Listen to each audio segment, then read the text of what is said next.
Bonjour à tous et bienvenue dans cette nouvelle vidéo. Aujourd'hui, j'ai envie de vous parler de mes objectifs pour la fin de l'année 2023. Ça vous aura pas échappé, on arrive bientôt à la rentrée.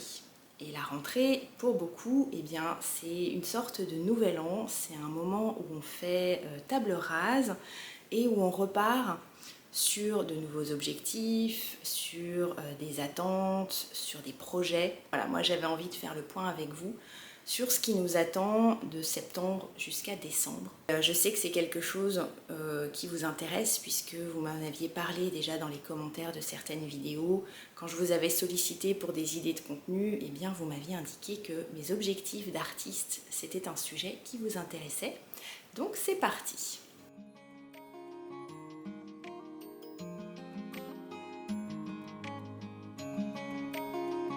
On va aborder mes objectifs d'un point de vue professionnel mais aussi personnel parce que justement dans mes attentes d'ici la fin de l'année, j'ai envie de rééquilibrer l'aspect entrepreneurial et l'aspect personnel parce que c'est quelque chose que j'ai laissé de côté depuis que j'ai lancé mon activité d'artiste. En fait, moi je suis tombée dans tous les pièges de l'entrepreneur. C'est-à-dire que j'ai laissé mon entreprise me dévorer de l'intérieur et je ne vivais plus que pour mon activité. Je dormais en pensant à ce que j'allais faire, je vivais uniquement en pensant à mon quotidien d'artiste professionnel.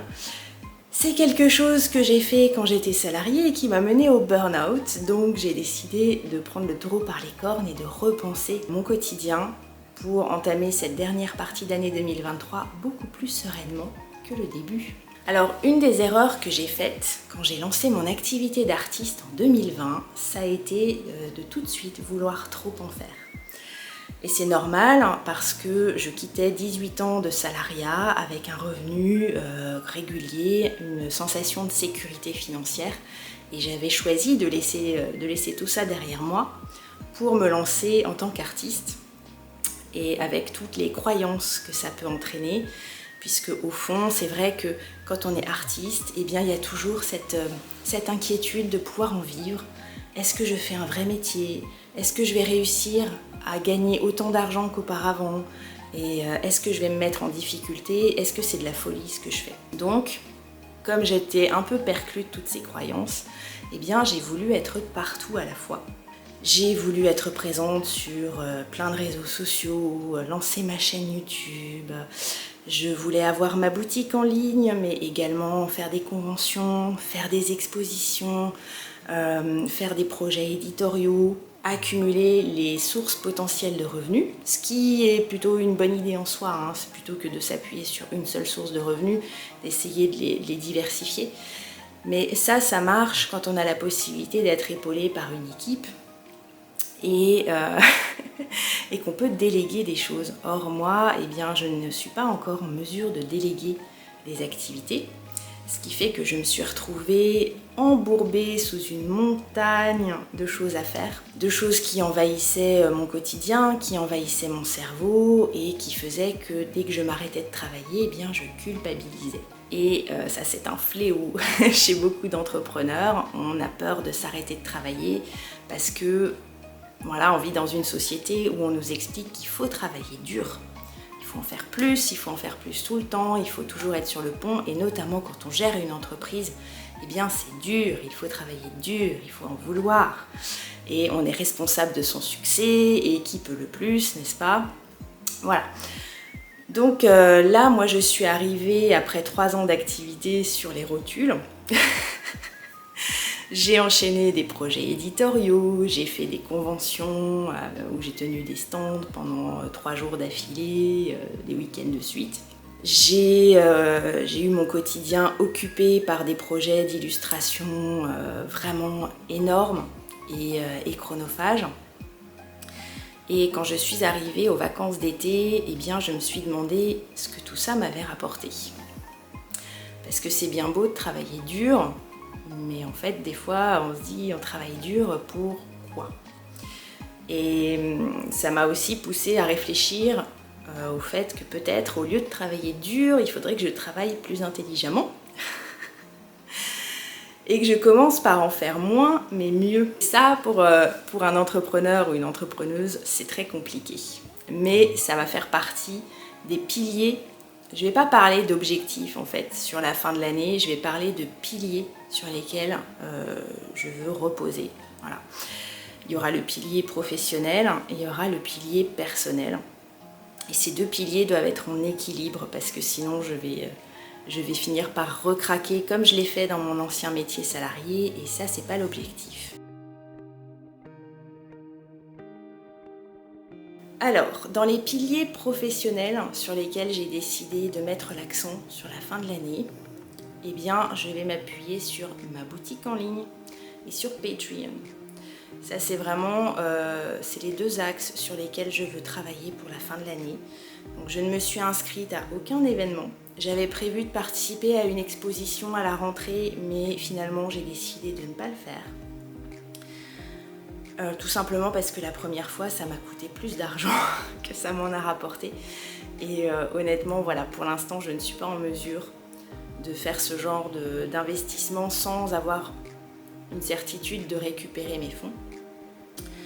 Donc pour le moment, eh bien, j'ai décidé de me consacrer exclusivement à ma boutique en ligne, donc à mes créations personnelles et à trouver des clients pour cet aspect-là. Donc à trouver des clients pour venir acheter mes œuvres dans la boutique. Ça va être mon travail pour les 4 prochains mois, pour préparer 2024 tranquillement. Et j'ai aussi donc Patreon qui va rester dans mon pilier professionnel. Puisque Patreon, c'est quand même la communauté la plus engagée que je puisse trouver. C'est des gens qui me soutiennent au quotidien, c'est des gens qui sont toujours derrière moi, qui m'encouragent, qui ont toujours un mot bienveillant, qui ont toujours une présence. Et pour moi, ils sont importants, mes mécènes sur Patreon. Voilà, mon pilier professionnel, ce sera ces deux axes-là. Donc après, ça ne va pas m'empêcher de faire de la communication sur YouTube, sur les réseaux sociaux. Mais ce sera tout, c'est-à-dire que je ne vais pas chercher à démarcher pour des projets éditoriaux. Je vais finir le tarot et ce sera tout pour le reste de l'année. Je ne vais pas forcément non plus chercher des commandes personnalisées, sauf pour des particuliers, voilà, qui ont envie de se faire plaisir avec mes créations. Mais voilà, on va se limiter à ça. Donc ce pôle de trouver des clients pour ma boutique et des mécènes pour Patreon qui veulent me soutenir tout en ayant des contreparties sympas et qu'on puisse faire grandir la communauté autour de mon travail ensemble. Et le deuxième pôle, ça va être le pôle personnel. Donc là, ça va être la partie qu'il va falloir faire remonter, c'est-à-dire que jusqu'ici, le pôle pro, il était là. Le pôle perso, il est même plus dans le cadre et on va essayer de rééquilibrer tout ça.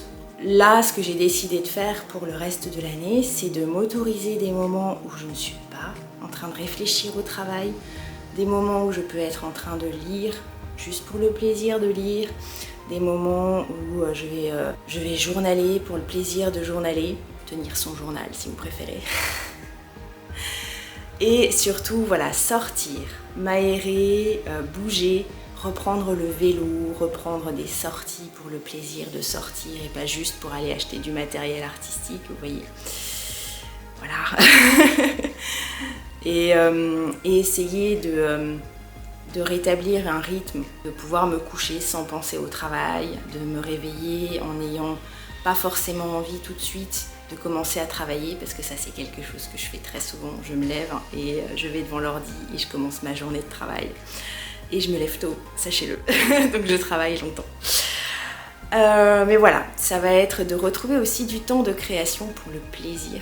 De me dire que toutes mes créations ne sont pas destinées à la vente, mais que ça va être dessiné pour le plaisir, sketcher pour me détendre le soir, voilà. Reprendre du temps pour moi, pour mon bien-être mental, mon bien-être physique, retrouver aussi de la forme physique, parce que j'ai vraiment négligé cet aspect-là pendant ces 3 dernières années.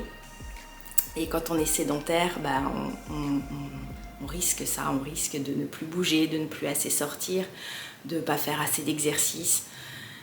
Et on en paye le prix petit à petit parce que mentalement, ça devient plus difficile, on est plus souvent fatigué. Moi, je sais que je suis souvent fatiguée nerveusement. Et c'est quelque chose que je veux corriger. Donc voilà, ma fin d'année 2023 va être consacrée à ce rééquilibrage et à supprimer tout ce qui n'est pas indispensable pour moi. Donc tout ce qui ne va pas jouer un rôle dans mon bien-être mental, physique, financier, personnel, relationnel. Donc voilà, l'idée ça va être de supprimer un maximum de choses pour me concentrer sur ce qui est vraiment important. J'imagine que vous aussi, à l'approche de la rentrée, eh bien, vous êtes dans cette réflexion également et peut-être que vous aurez envie de partager avec moi vos propres objectifs ou vos propres piliers pour la fin de cette année. En tout cas, j'ai été ravie de partager ces quelques réflexions avec vous. J'espère que ça vous aura intéressé et on se retrouve très prochainement pour une nouvelle vidéo.